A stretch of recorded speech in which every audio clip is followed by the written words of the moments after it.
I'm Orsika, like Terrain said so boldly, and I am a single mother of 3 beautiful babies. Well, they're not babies anymore. They're 21, 19, and 13. I'm an author, a speaker, a guide, and a nanny for the next month. And then I get to delve into a whole bunch of other things in life. I'm a domestic violence survivor. I used to say domestic abuse, but domestic violence is a different intensity.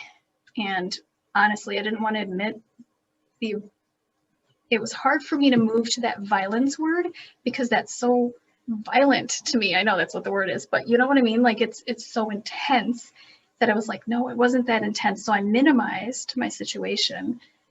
And that wasn't fair to the people I serve.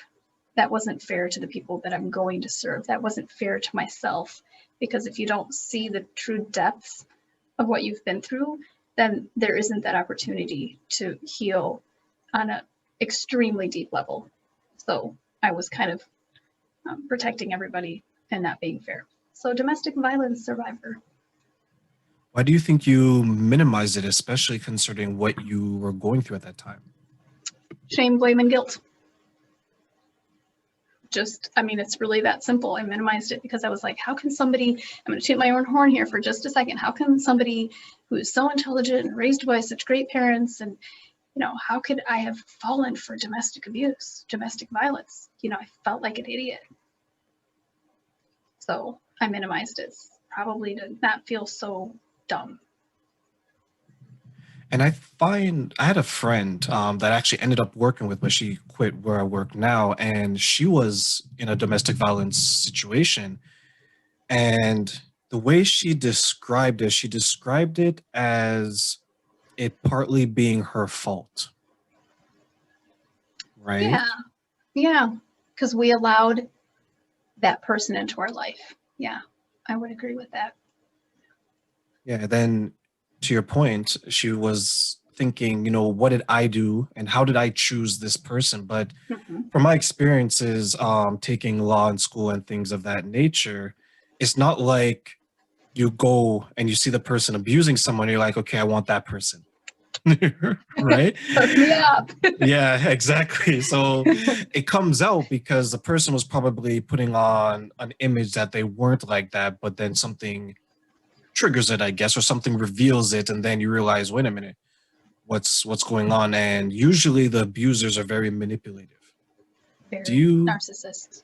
Absolutely. Did you find, because you mentioned you're smart and I'm telling you, you're talented and everything. At what point did you realize, or what did you ever think, this can't be happening to me because I'm this type of person? Oh yeah. At what point? That thought definitely crossed my mind. So a little backstory.